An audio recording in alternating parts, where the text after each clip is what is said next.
Hi friends, welcome to ऐसे classes. कैसे हैं आप सब दोस्तों? आप सभी का बहुत वेलकम है ऐसे क्लासेस में। दोस्तों, आज का हमारा टॉपिक है इंडियन कॉन्स्टिट्यूशंस पे एमसीक्यू। इसके बहुत सारे एमसीक्यू पार्ट मैंने ऑलरेडी आपको दिए हैं और भी एमसीक्यू और इससे ज़्यादा भी एमसीक्यू अभी आपको मिलेंगे। ओके, क्योंकि इंडियन कॉन्स्टिट्यूशन अभी आने वाले हर एग्ज़ाम में आ रहे हैं, ये हर एग्ज़ाम का सिलेबस में इंक्लूडेड है। सो इसीलिए मैं आपके लिए अभी इंडियन कॉन्स्टिट्यूशन की और भी ढेर सारी एमसीक्यूज़ लेकर आऊँगी। तो चलिए दोस्तों, आज की क्लास शुरू करते हैं। क्लास शुरू करने के पहले आपको पता है यहाँ का रूल, आपको क्या करना है। अगर आपको आंसर्स ऑलरेडी पता है तो मेरे ऑप्शंस देने के बाद आपने अपना आंसर कमेंट करना, देन मेरे आंसर से मैच करना। इससे आपका एग्ज़ाम के लिए कॉन्फिडेंस बढ़ जाएगा। मतलब यहाँ पे आपको एमसीक्यू पढ़ने के साथ साथ टेस्ट भी देने हैं। ओके, ये आपके लिए बहुत ही बेटर रिवीजन होगा। सो हमारा सबसे फर्स्ट क्वेश्चन है, who among the following has the power to form a new state within the union of India. हमारा इंडिया जो कि यूनियन है पूरे स्टेट का, हमारा पूरा यूनियन इंडिया में अगर किसी को एक नया स्टेट बनाना है तो ये पावर किसके पास है? मतलब एक नया स्टेट हमें लेकर आना है, हमारे पास जितने भी स्टेट है इसमें से हमें एक नया स्टेट बनाना है, तो ये पावर किसके पास है? कौन ऑथराइज कर सकता है? ऑप्शन है A speaker of the Lok Sabha, B president, C prime minister या डी सुप्रीम कोर्ट। दोस्तों, अगर आपको इसका आंसर आता है तो प्लीज़ आप अपने आंसर को कमेंट करें, फिर आप मेरे आंसर से मैच करें। ऐसे मैं अपना आंसर बता दूं, मेरा आंसर होगा प्रेसिडेंट। ओके, अगर नया स्टेट बनाना है किसका एसेंट लगेगा? प्रेसिडेंट का। फिर नेक्स्ट क्वेश्चन है, is the prime minister bound to advise the president on matters on which his advice is sought. क्या प्राइम मिनिस्टर को प्रेसिडेंट को एडवाइस देना पड़ेगा? क्या वो बाउंड है? प्राइम मिनिस्टर इस चीज़ में बंधे हुए हैं कि उन्हें प्रेसिडेंट को एडवाइस देना पड़ेगा जब भी उन्हें एडवाइस की ज़रूरत होगी। ऑप्शन है A if the council of ministers so desire. अगर काउंसिल ऑफ मिनिस्टर ऐसा चाहते हैं तो हाँ, B yes, C no, D it's discretionary. मतलब ये उनकी इच्छा पर डिपेंड है प्राइम मिनिस्टर की। ओके, सो दोस्तों, आपको इसका आंसर क्या लगता है मुझे प्लीज़ कमेंट करके बताइए। ओके, मेरा आंसर है, इससे आप मैच कर लें, इसका आंसर होगा बी यानी कि यस। प्राइम मिनिस्टर बाउंड हैं प्रेसिडेंट को एडवाइस करने के लिए जब भी प्रेसिडेंट को एडवाइस की ज़रूरत होगी। ओके, सो इसका आंसर होगा यस। फिर नेक्स्ट क्वेश्चन है, फिर नेक्स्ट क्वेश्चन है, Who among the following can attend meeting of the union cabinet? इनमें से कौन यूनियन कैबिनेट की जो मीटिंग होती है उसे अटेंड कर सकता है? ठीक है, यूनियन कैबिनेट मतलब पूरी सेंट्रल कैबिनेट की जो मीटिंग होती है वो। ऑप्शन है A president, B cabinet ministers, C ministers of state, D deputy minister. दोस्तों, अगर आपने कहीं पढ़ा है, आपको आंसर आता है तो ज़रूर कमेंट करें, इससे आपका एग्ज़ाम के लिए कॉन्फिडेंस बहुत बढ़ेगा। और अगर आंसर मैच नहीं भी होता है तो कोई बात नहीं, आप कुछ नया सीखोगे, लेकिन आपको अपनी गलती समझ में आएगी। ठीक है, तो आप ज़रूर आंसर को कमेंट करें। एंड वीडियो के लास्ट में मुझे बताना ना भूलें कि आपने टोटल कितने आंसर्स सही दिए हैं। ठीक है, और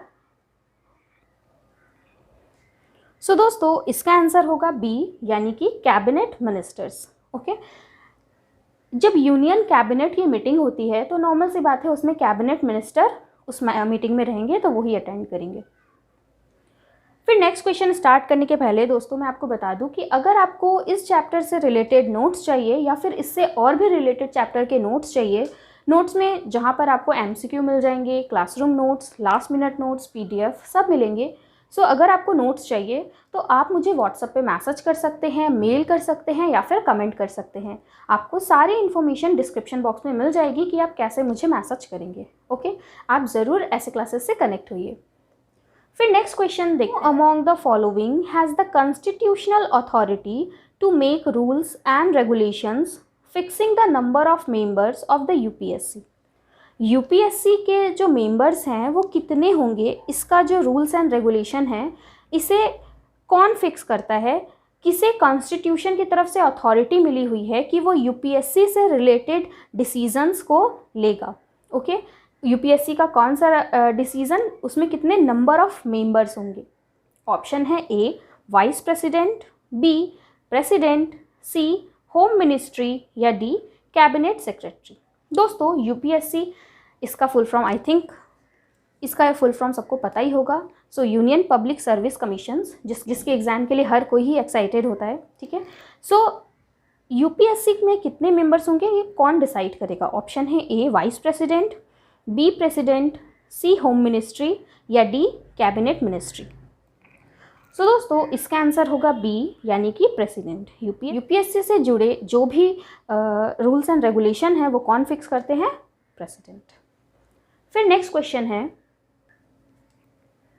who acts as the president of India when neither the president nor the vice president is available.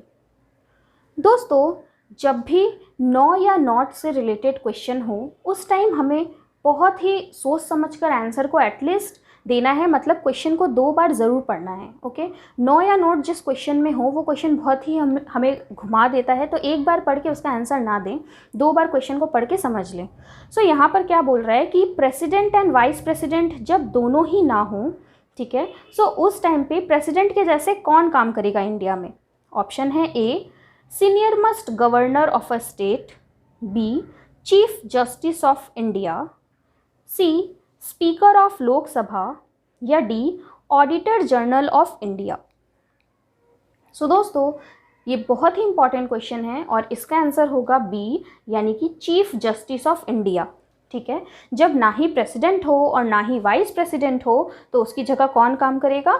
Chief justice of India. बहुत ही इंपॉर्टेंट क्वेश्चन है। फिर नेक्स्ट क्वेश्चन है, when a state governor dies और resign who normally exercises his function till a new governor is appointed। जब किसी भी state के, राज्य के गवर्नर अगर उनकी मृत्यु हो जाती है या फिर वो रिज़ाइन कर देते हैं अपने जॉब से, तो उस समय पर उनके लिए कौन काम करता है जब तक नया गवर्नर अपॉइंट ना हो जाए? ऑप्शन है A chief justice of the high court, B advocate general of the state, C Secretary General of the Governor, D a person designated by state cabinet। सो दोस्तों इसका आंसर होगा ए, यानी कि chief justice of the high court, ठीक है। जब तक नया गवर्नर अपॉइंट ना हो जाए तो वो जो वैकेंट पीरियड रहता है उस टाइम पे chief justice of the high court कैसे वर्क करेंगे? गवर्नर के जैसे, ठीक है। उसी तरीके से जब प्रेसिडेंट एब्सेंट हो तो उस टाइम पे कौन वर्क करेंगे? Chief justice of India, president and vice president दोनों। तब चीफ जस्टिस वर्क करेंगे, चीफ जस्टिस ऑफ इंडिया। और जब किसी स्टेट के गवर्नर मिसिंग हो तो उस टाइम पे chief justice of the high court work करेंगे।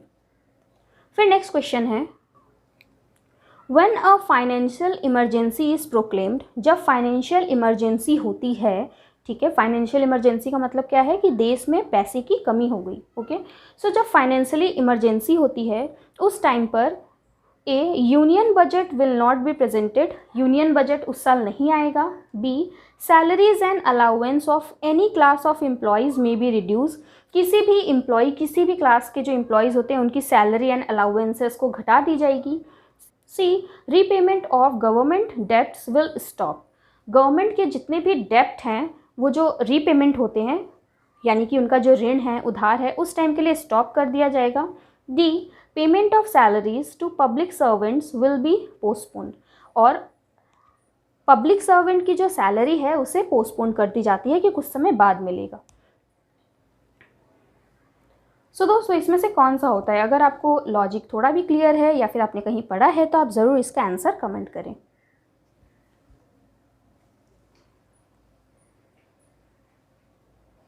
सो मैं आपको इसका आंसर बता दूं, इसका आंसर होगा बी, यानी कि salaries and allowances of any class of employees may be reduced, किसी भी क्लास के एम्प्लॉयज़ की सैलरी और अलाउंस जो भी हैं वो रिड्यूस हो जाती है, यानी कि कम कर दी जाती है, ठीक है। दोस्तों हमारे इंडिया में लास्ट फाइनेंशियल इमरजेंसी कब आया था? अगर आपको इसके बारे में पता है तो आप ज़रूर कमेंट करें कि किस ईयर में फाइनेंशियल इमरजेंसी इंडिया में आया था लास्ट, ठीक है। अभी कुछ दिन पहले ही आया था, तो आप ज़रूर इस चीज़ को मुझे कमेंट करके बताएं। सो दोस्तों आज के लिए इतना ही। फिर नेक्स्ट वीडियो में हम मिलते हैं जहां पर और भी बहुत सारे MCQ आपको देखने को मिलेंगे। आपको ये वीडियो कैसा लगा, क्वेश्चंस आपके कितने काम आ रहे हैं, आप प्लीज़ मुझे कमेंट करके ज़रूर बताइए। आपको और MCQs चाहिए कि नहीं, आपको ये सेशन पसंद आ रहा है कि नहीं, मुझे वो भी ज़रूर बताइए। उस हिसाब से मैं आपके लिए वीडियोज़ बनाऊँगी। दोस्तों आप हमसे ज़रूर कनेक्ट हो, हमारे फेसबुक पेज, इंस्टा पेज, सब पे आप कनेक्ट हो जाएं, जिससे हम जो भी इन्फॉर्मेशन देते हैं वो आप तक ईजिली पहुँचे। ओके, और किसी भी तरीके की प्रॉब्लम हो, आपको कोई क्वेश्चन ना समझ में आ रहा हो, तो एनी टाइम आप व्हाट्सएप पे मुझे मैसेज करके सजेशंस ले सकते हैं, ठीक है। और अगर नोट्स चाहिए तो आप ज़रूर मुझे कमेंट करें या फिर मेल करें या फिर व्हाट्सएप पे मैसेज करें, आपको नोट्स मिल जाएंगे, ठीक है। दोस्तों वीडियो कैसी लग रही है मुझे बताना ना भूलें, उसी हिसाब से मैं आपके लिए वीडियोस बनाऊंगी। और वीडियो अगर अच्छी लगी तो एक लाइक प्लीज़ कर दें और चैनल को सब्सक्राइब कर लें, जिससे कोई भी वीडियो आए तो वो आप तक एकदम ईजिली पहुँचे, वो आपसे मिस ना हो जाए। Okay, so thank you friends, आज के लिए इतना ही। फिर नेक्स्ट वीडियो में मैं आपके लिए और भी कॉन्स्टिट्यूशंस की वीडियोज़ लेकर आऊँगी। Thank you.